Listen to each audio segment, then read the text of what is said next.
दोस्तों, जब भी आप गाय की तस्करी, गाय की हत्या या गौवध जैसे शब्द सुनते हैं तो आपके मन में सबसे पहले क्या तस्वीर उभरती है? हकीकत यह है कि टीवी मीडिया और न्यूज चैनलों ने मिलकर ऐसा माहौल बना दिया है कि जैसे ही गौ तस्करी कहा जाता है, दिमाग में अपने आप एक ही चेहरा उभरता है और वो चेहरा एक मुसलमान का होता है। ऐसा दिखाया गया है कि मानो वही गायों की तस्करी करता है, वही गायों को बेचता हो, वही गायों को काटता हो, वही गायों का मांस खाता हो। स्थिति यहां तक पहुंचा दी गई है कि जैसे हर मुसलमान अपने घर के फ्रिज में गौ मांस रखता है और पेशे के तौर पर गायों की तस्करी करता है। अब मैं आपको एक खबर सुनाता हूं बनारस से। बनारस यानी हमारे प्रधानमंत्री नरेंद्र मोदी का संसदीय क्षेत्र। बनारस, जिसे हिंदू धर्म में अत्यंत पवित्र नगरी माना जाता है। नहीं, मैं आपको वो पुरानी कहानी नहीं सुना रहा हूं जिसमें दो जापानी पर्यटकों को सिर्फ इसलिए परेशान किया गया था क्योंकि उन्होंने सांता क्लॉज की टोपी पहन रखी थी। वो खबर अब पुरानी हो चुकी है। आज की खबर आपको फिर से बनारस ले जाती है। यहां पुलिस ने पशु तस्करों को गिरफ्तार किया है। ये तस्कर इंटर स्टेट थे, यानी एक राज्य से दूसरे राज्य में गायों और अन्य पशुओं की तस्करी करते थे। जब पुलिस ने इन्हें पकड़ा तो इनके पास अशोक लीलैंड की एक पिकअप गाड़ी थी। उस पिकअप वाहन में 4 जिंदा गाय बरामद हुई। अब यहां तक सुनकर आपको भी यही लग रहा होगा, गाय है, पिकअप वैन है, तस्करी हो रही है, यूपी पुलिस ने गिरफ्तारी की है तो जाहिर है आरोपी मुसलमान ही होंगे, और हो भी कौन सकता है। लेकिन यूपी पुलिस ने जब गिरफ्तार लोगों के नाम सार्वजनिक किए तो कहानी कुछ और ही निकली। जरा ध्यान से सुनिए। के निर्देशन में गोकसी पर प्राथमिकता के आधार पर कार्रवाई लगातार की जा रही है। इस क्रम में थाना प्रभारी लंका के नेतृत्व में एक बड़ी सफलता प्राप्त हुई लंका पुलिस को। बीती रात गोकसी में प्रयुक्त एक गाड़ी, 4 गोवंश और 2 बरामद किए गए हैं, गिरफ्तार किए गए हैं। ये डाफी टोल प्लाजा के पास ये गुजरते थे और जैसा कि पूछताछ में प्रकाश में आया है, राजू पांडे और तीरथ कुमार सिंह 2 व्यक्ति हैं। राजू पांडे जो कौशाम्बी का रहने वाला है, जिसकी गाड़ी थी, जो ये कार्य पिछले 2 से ढाई महीनों से कर रहा था। उसका ये कहना था कि पहले ये सब्जी आदि का कार्य करता था और इधर बीच कुछ किस्त वगैरह की समस्या थी और इसी बीच ये तीरथ कुमार सिंह जो बिहार का रहने वाला है उसके संपर्क में आया और एक ड्राइवर के रूप में उसका उपयोग भी करता था और उसे हिस्सेदारी भी देता था। और तीरथ ही उसका माध्यम था जो बिहार तक छाता में एक जगह है, छाता करके एक जगह है जहाँ ले जाके डिलीवर करते थे ये लोग।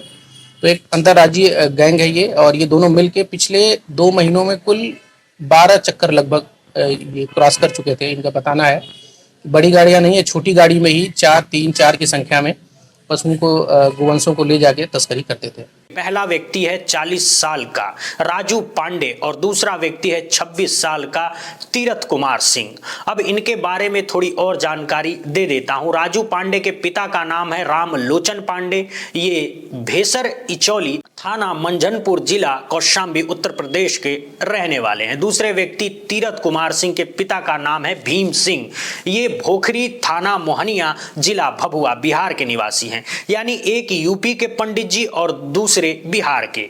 अब ठाकुर हो किसी और जाति के हो, मुझे उससे कोई फर्क नहीं पड़ता। मेरे लिए जाति मायने नहीं रखती। लेकिन एक बात बिल्कुल साफ है, दोनों हिंदू हैं और गाय की तस्करी कर रहे थे। योजना ये थी कि उत्तर प्रदेश से गायों को बिहार में ले जाकर बेचा जाए। अब गायों की तस्करी किस उद्देश्य से हो रही थी ये आप खुद समझ सकते हैं, अलग से बताने की जरूरत नहीं है। इन दोनों के खिलाफ जो मुकदमा दर्ज हुआ है उसमें गौवध अधिनियम की धाराएं भी हैं और पशुओं के प्रति क्रूरता से जुड़ा मामला भी दर्ज किया गया है। यानी हैरानी की बात यह है कि कम से कम एक व्यक्ति तो पक्के ब्राह्मण है, दूसरे व्यक्ति की जाति क्या है ये मुझे नहीं पता। लेकिन हकीकत यह है कि ये लोग गाय की तस्करी कर रहे थे और बदनाम मुसलमान होते हैं। उत्तर प्रदेश में जितने भी बड़े बड़े बूचर खाने हैं उनमें से अधिकतर हिंदुओं के ही हैं, लेकिन बदनामी हमेशा मुसलमानों के हिस्से आती है। मैंने खुद अपनी आंखों से देखा है, लोग गाय पालते हैं, जब तक गाय दूध देती है तब तक उसे मां कहा जाता है, लेकिन जैसे ही गाय दूध देना बंद कर देती है या तो उसे बेच दिया जाता है या फिर खुला छोड़ दिया जाता है। जाओ प्लास्टिक खाओ, कूड़ा खाओ, जो मिले वो खाओ। मतलब साफ है, अब तुम्हें चारा खिलाने के लिए, अब तुम्हें रोटी देने के लिए हमारे पास पैसे नहीं है।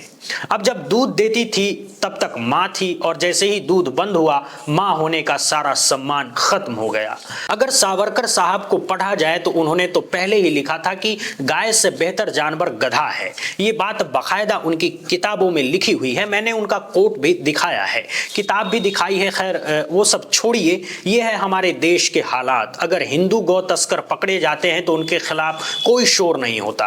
असलियत यह है कि जब मैंने कुछ दिन पहले इस बारे में जानकारी लेने की कोशिश की थी, कल भी मैंने कुछ लोगों से बात की, पहले भी की थी, तो जो बात सामने आई वो बहुत परेशान करने वाली है। पता ये चला कि जो लोग गौ रक्षक बनकर सबसे ज्यादा उछलते कूदते हैं उनका असली काम अक्सर यही होता है, पहले 2-4 मुसलमानों को पकड़कर पीटना और उसके बाद बड़े आराम से गाय तस्करी का धंधा करना, क्योंकि तब कोई रोकने वाला नहीं होता। ये तो भला हो बनारस पुलिस का कि उसने जाति और धर्म देखे बिना छापा मारा और इन दोनों लोगों को गिरफ्तार किया। जब मैं ये खबर देख रहा था उसी वक्त मेरे सामने एक वीडियो आया किरण रिजिजू का। किरण रिजिजू साहब सरकार में वरिष्ठ मंत्री हैं और उत्तर पूर्व भारत से आते हैं। देहरादून में उत्तर पूर्व के एक युवक को मार मार कर पीट पीट कर हत्या कर दी गई। उसे चाइनीज कहा गया, गालियां दी गई और फिर बेरहमी से मार डाला गया। हकीकत यह है कि मरने वाला भी हिंदू था और मारने वाला भी हिंदू था। रिजिजू साहब इस वीडियो में कह रहे हैं कि यह हिंसा एक दिन में पैदा नहीं हुई है, ये नफरत धीरे धीरे फैली है। किसी भी व्यक्ति को उसके धर्म, उसकी जाति या उसके चेहरे मोहरे के आधार पर मार देना पूरी तरह गलत है। ये वही बात है जो हम लोग पिछले 10, 15, 20 सालों से लगातार कहते आ रहे हैं। जब मैं ये वीडियो देख रहा था तो मेरे दिमाग में तुरंत एक सवाल उठा और मैंने उसे ट्वीट पर भी लिखा। मैंने लिखा, काश ये बात आपने तब कही होती जब उत्तर प्रदेश में अखलाक को लिंच करके मार दिया गया। ये कम से कम तब कही होती जब उत्तर प्रदेश की सरकार, जहां आपकी ही पार्टी की सरकार है, अखलाक के हत्यारों को रिहा कराने और उसके खिलाफ केस खत्म कराने के लिए खुद कोर्ट में गई थी। या तब कही होती जब बिल्किस बानो के सामूहिक बलात्कारियों को, हत्यारों को मालाएं पहनाकर सम्मानित किया गया था। या तब कही होती जब पश्चिम बंगाल में आपकी पार्टी के बड़े नेता दिलीप कुमार घोष ने उन लोगों को माला पहना रहे थे जिन्होंने मुस्लिम व्यापारियों के साथ मारपीट की थी। वे व्यापारी भी कौन थे? सिर्फ चिकन पैटीज बेचने वाले मुस्लिम वेंडर। वे लोग जेल से रिहा होकर आए और उन्हें मंच पर माला पहनाई गई। काश आपने तब कहा होता कि यह हिंसा एक दिन में पैदा नहीं हुई है, बल्कि समाज को धीरे धीरे हिंसक बनाया गया है। आपने भी देखा होगा, गाजियाबाद से एक वीडियो सामने आया था जहां हथियारों के स्टॉल लगे हुए थे, ऐसे हथियार जिन्हें रखना हमारे कानून और न्याय संहिता के अनुसार सीधा अपराध है। वहां तलवारें रखी थी, फरसे रखे थे और खुलेआम बेचे जा रहे थे, ये कहकर कि इनसे अपनी बहू बेटियों की रक्षा कीजिए। तो सवाल यह है कि क्या उत्तर प्रदेश की पुलिस लोगों की बहू बेटियों की रक्षा करने में पूरी तरह नाकाम हो चुकी है, या पुलिस ने हार मान ली है कि वो नागरिकों की सुरक्षा नहीं कर सकती? जबकि गृह मंत्री खुद उत्तर प्रदेश जाकर ये कह चुके हैं कि अब इतनी शांति है, अपराध लगभग खत्म हो चुका है और रात 12 बजे भी कोई महिला पूरे गहने पहनकर शहर में घूम सकती है। और वहां हिंदू रक्षा दल के लोग बहन बेटियों की रक्षा के नाम पर हथियार बांट रहे हैं। वे हथियार किस काम आएंगे, अलग से समझाने की जरूरत नहीं है। ये अलग बात है कि एक बार फिर यूपी पुलिस ने शानदार कार्रवाई की, छापा मारा गया, करीब 10-11 लोगों को गिरफ्तार किया गया और बाकी आरोपियों की तलाश जारी है। मुकदमे दर्ज हुए हैं। आज दिनांक 29/12/2025 को सोशल मीडिया प्लेटफॉर्म के माध्यम से थाना शालीमार गार्डन को सूचना प्राप्त हुई कि हिंदू रक्षा दल के राष्ट्रीय अध्यक्ष पिंकी चौधरी द्वारा तलवार वितरण किया जा रहा है। सूचना का त्वरित संज्ञान लेकर थाना शालीमार गार्डन में उक्त प्रकरण में 16 नामजद व 25-30 अज्ञात लोगों के विरुद्ध मुकदमा पंजीकृत कर लिया गया है। अब तक प्रकरण में 10 लोगों की गिरफ्तारी सुनिश्चित कर ली गई है, जो आगे भी विवेचना के क्रम में जारी रहेगी। मौके पर शांति व्यवस्था और कानून व्यवस्था की स्थिति सामान्य है। ये एक अच्छी बात है, इसके लिए यूपी पुलिस बधाई की पात्र है, धन्यवाद की पात्र है। लेकिन जरा हिम्मत देखिए, खुलेआम हथियारों की प्रदर्शनी लगाकर उन्हें बांटा जा रहा है। रिजिजू साहब, नफरत यहां तक पहुंच गई है कि बरेली में एक बच्ची अपना बर्थडे मना रही है और कुछ गुंडे पहुंच जाते हैं ये पूछने कि यहां 2 मुसलमान कैसे हैं। लेकिन इस पर आप लोग नहीं बोलेंगे। इस मामले में भी जो सामने आया है उसके मुताबिक बजरंग दल के 4 लोग गिरफ्तार हुए हैं, 4 या 5 सही संख्या मुझे नहीं पता, और जो इनका सरगना है वो फरार है। वीडियो बनाकर योगी जी से हाथ जोड़कर कह रहा है मेरे खिलाफ दर्ज मुकदमे वापस ले लिए जाएं, मैं तो अपना धर्म बचाने गया था।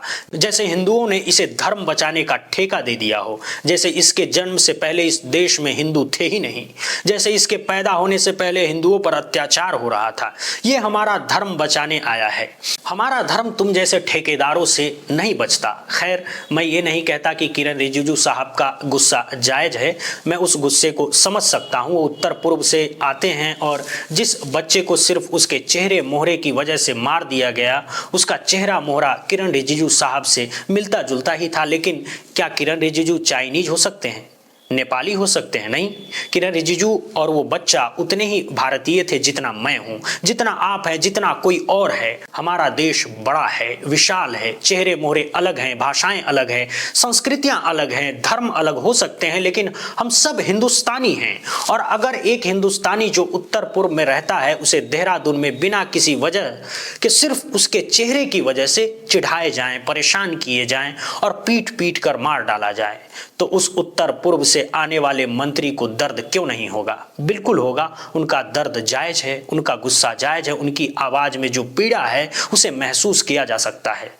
मैं मंत्री महोदय की पीड़ा का पूरा सम्मान करता हूं और खुद को अपमानित महसूस करता हूं कि उत्तर भारत में ऐसी हरकत हुई है। लेकिन सर, समाज में जो ये हिंसा भरी है उसमें आपकी सरकार की भूमिका है। पिछले 10-11 सालों से इस हिंसा को रोका नहीं गया। प्रभावी तरीके से रोकने के बजाय कई बार इसे बढ़ावा मिला। काश अगली बार जब किसी मुसलमान को लिंच किया जाए, किसी ईसाई को लिंच किया जाए, या किसी चर्च पर हमला हो, किसी दलित पर हमला हो, किसी आदिवासी पर हमला हो, आप भी आगे आकर बोले। आपके ही शासन वाले एक राज्य में एक आदिवासी के मुंह पे पेशाब किया गया, तब भी आप खामोश थे। काश एक ऐसी घटना पर आप खुलकर बोले। आप सरकार में हैं, कार्रवाई करें, प्रधानमंत्री से बात करें, गृह मंत्री से बात करें, लगातार कहें कि इस घटनाओं को रोका जाए वरना देश बट जाएगा।